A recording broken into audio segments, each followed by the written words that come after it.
I'ma head out. Let this battle happen AFK.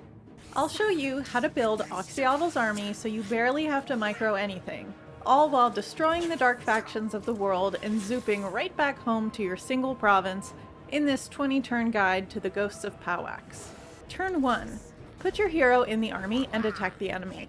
Put your banners on the chameleon skinks. You can auto-resolve this, or fight manually for fewer casualties. The chameleon skinks can almost handle this alone on skirmish mode. Don't worry about running units down when the battle's over, because the army dies anyway. I like to harvest materials here for the money and ammunition. Work up towards Lightning Strike on Oxyotl, and get mobility on your Oracle. Then move towards Stargoth, recruiting 2 chameleon skinks and 1 stalker. Get growth in the Frozen City, and consider recruiting a skink chief. Cunning isn't a bad trait here. Turn 2. Attack Dargoth. Don't worry if you lose the sources, but fight manually if you want. Sack and occupy this, getting a growth building and upgrading the one in the Frozen City. I like to get growth on the Oracle. Get 2 more chameleon skinks and 1 more stalker. Move your skink chief towards Nagrar if you have one. Turn 3. Attack Nagrar. Encircle so you can bring your skink chief in. You might have to fight this manually. Basically, let your fast units skirmish to victory here and hide the rest, allowing you to micro the Oracle. Never gonna catch me! We'll loot and occupy here, and recruit the same 3 units. Now I'll work the magic line on the Oracle, and replenishment on the Chief. Turn 4. Make your way towards Shagrath, but keep recruiting. Don't worry about damaged buildings right now. Turn 5. Attack Shagrath. Very similar battle here, shouldn't be a problem. Loot and occupy this to force a rebellion. You can now build a sanctum. I like to use these as scouting settlements, so I'll put the first one at the Palace of Ruin. I like the building with a low chance of ambushing enemies. It doesn't happen a lot, but it's a cheap building, and when it does spawn an ambush army, that's free damage on an enemy. If you feel like it, you can also get the one that gives local bonuses, but we don't really need that right now. I prioritize mobility and growth on this guy more than anything else. Get rid of your basic skinks and recruit 2 more chameleon skinks. Get growth in the province. And now you can repair all buildings. Turn 6. Since we can attack the rebellion, let's do that now. We can take money since it's a fair amount, even though we don't get ammunition for this one. We have some quests available. Now these are random, but they tend to be of a similar idea. So target the ones on a shorter timer first, and use the vision to scout ahead to targets you know you can handle. In this case, we'll go to Bilbali. We're out of movement this turn, but it means we can attack and leave next turn. Back at home, let's grow Nagrar. Turn 7. See if you can get any money for joining a war against your target, and then attack. No big deal if you lose the stalkers, they're pretty easily replaced.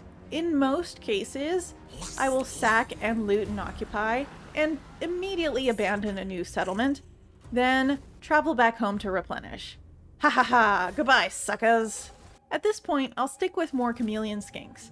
As we get more experience, the skinks are more valuable than the stalkers. Replenishment on your skink chief will help with these tough victories. I like to level Dargoth next, since Shagrath seems the least safe. Turn 8.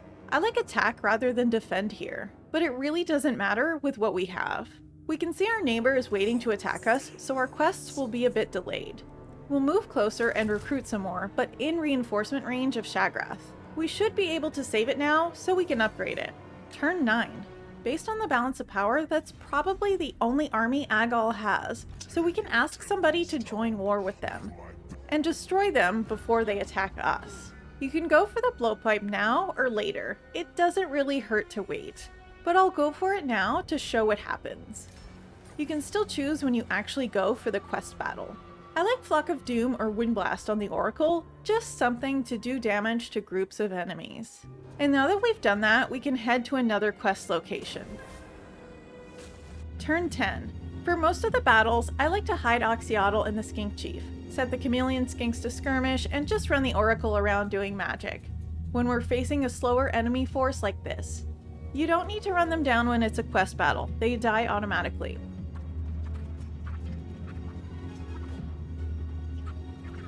I'll also get Earthblood on the Oracle so he can heal the single entities. We can sack this city this turn since we can't warp back right now. And just wait the turn out, in ambush if you like, so you can score the trade later. At Nagrar, I'll build defenses anticipating walls soon. Same at Dargoth. We've built up enough money, I think it's a great time to level our Sanctums. I'll get more ambush chance, upkeep reduction, and visibility in both of our locations. Turn 11. Continue doing your quests. Oxyotl's campaign is one of a very few that you can thrive on one province. So we'll do that and keep hopping back home when we're done our business far away. Capture the enemy settlement, and then you can warp to your next quest or return home for some replenishment. When warping after occupying a settlement, make sure you're not at war with anyone nearby or make sure the armies can't reach you, since you'll be out of movement. At level 9, I like to save Oxyotl's points for his unique skill line. Abandon your new settlement or just let it fall. You can always warp home to deal with rebellions, so the public order loss from abandonment isn't a real problem. And over here at Shagrath, we'll do the same and prepare walls. It's not that lizard walls are any good, it's that we can delay any potential attackers long enough to have Oxyotl make it back home. Turn 12.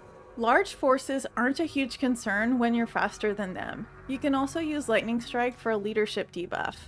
In this circumstance, I'll let the chameleon skinks do the work, and the Oracle can heal the single entities meanwhile. Take units off skirmish mode and manually move them out if they get trapped in corners. Here, I'll sack and occupy. The decision whether to occupy the same turn you attack should be based on whether you want movement on your next turn or not. In this case, we want to stop Agal's army from growing too much, so we'll want to attack there next turn, meaning we can occupy now, and then travel with movement left next turn. Turn 13. When you're out of quests, the Palace of Ruin makes a pretty good sack city to level up since it's so close to your capital. We'll stimulate growth here, especially if we're going to be sticking around our capital until the next vision quests come. And we'll keep an eye on the neighbors we're at war with so we don't lose the settlements we've invested growth in. Level your sanctum buildings when you feel you have excess money. I do like the upkeep reduction and the ambush buildings a lot. Turn 14. This feels like a good time to do Oxyotl's quest.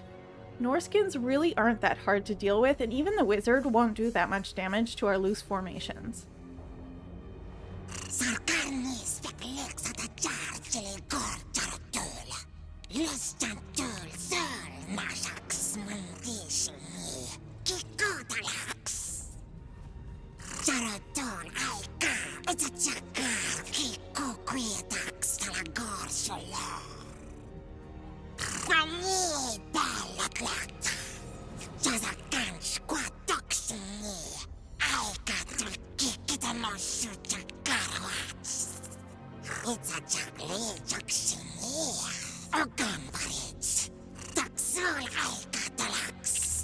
Just make sure Oxyotl doesn't get pinned anywhere, but use the same tactics as we've been using in other battles.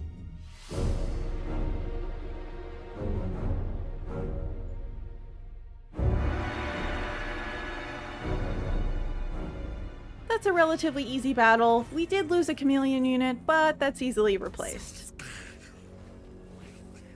And now I'll get basically everything on Oxyotl's unique line, except Explorer of Lost Worlds, because it doesn't offer us that much. We can also unlock Telepathic Connection on our Oracle. And then we can also sack this turn, waiting for our next mission. It's so easy to get experience like this with Oxyotl. Level your minor settlements to tier 3 before the Frozen City, so we can get walls up. Shagrath is probably the most likely to come under fire, so we'll get the walls up there first. Turn 15. After sacking, we can get Poisons of the Warp on Oxyotl, which is a great banner for him. Turn 16, you can get the other banner point on Oxyotl now. And we'll get Guerrilla Fighter on the Oracle, anticipating stock on him next level. Turn 17. We've unlocked the quest for Lord Croak if you want him. We have to pop this right in order to enact that quest. I still think Lifeslands are the best choice here, even if we don't get big monsters in this campaign. Turn 18. Oxyotl can work the red line to boost his skinks, and the Oracle can get natural camouflage so he also has stock. Then we'll do the same thing on our skink chief. so we'll have an entirely invisible army. At Shagrath, we can upgrade the port, get walls, and rebuild the recruitment building. Turn 19, we have new visions and a new sanctum. A trick if you want to get the Croak quest done early is to warp to a place in Lustria and bring either a hero you don't care about or an immortal one. Have the hero leave the army and get to Chaqua, which will complete the quest, and then disband the hero. An immortal one will reappear at home in 5 turns. I would save any blessed chameleon skinks to be replacements if you find yourself short-stacked far from home. Don't worry about putting them in your army early. And then at this point, I usually work up to the passives on the Oracle. Turn 20. We can see enemies coming into our land, so we can delay our quests a bit to protect them. Set up ambushes if you can. You can see here why holding just one province works so well. Oxyotl can usually come back to save it, and the Sanctum upkeep production buildings allow you to afford extra armies of skinks pretty easily near those sanctums. If you want to spread out and get 2 provinces, I recommend getting a sanctum in a central location there, and getting the capstone of Teapot, so Oxyotl can always warp there as well, if that province comes under fire. This is a super different campaign, but I absolutely love it, and I hope you like this guide. If it helped you out, you might want to check out this one too. Thanks for stopping by. Goodbye!